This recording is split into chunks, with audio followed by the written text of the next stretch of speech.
Be honest, you've looked around lately and thought, yeah, this year's gonna suck. Not a bad year, a why is every meal at least $40 kind of year. I'm Jason and this is Through the Bulk, and today we're going to explore one simple question.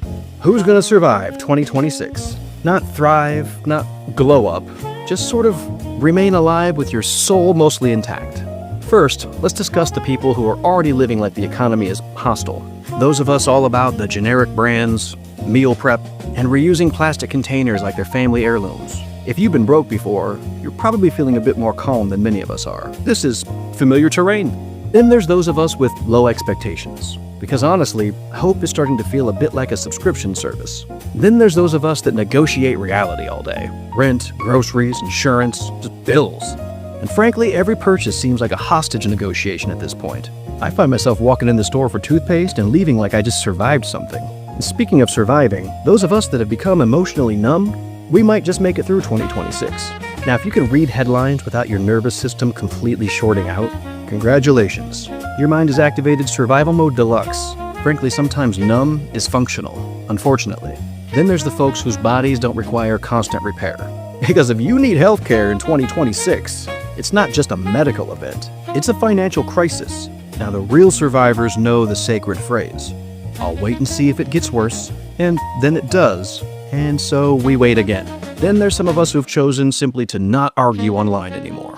And not because we've achieved inner peace, but because we've learned that the comments section is not a place as much as it's an injury. And if you're able to scroll past rage bait without getting drafted into a digital civil war with an account named Freedom Hawk Actual 69, you are mentally undefeated. Now for a quick reality check, because a lot of the things that are happening right now aren't punchlines. People are getting hurt. People are getting killed. Families are being ripped apart. The stakes are real and they haven't been this high in a very long time. And it's certainly no joke. But what is a joke is how we're expected to just absorb all of this and still go to work, pretend that we're normal, and choose between groceries and mental stability. And if you can keep your empathy without letting it destroy you, you're strong. So who else is going to survive 2026? Oh, people who stopped waiting for stability? Because stability is a myth now.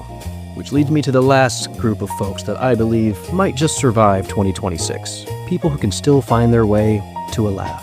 Now they may be few and far between, but they're out there. And not good vibes only.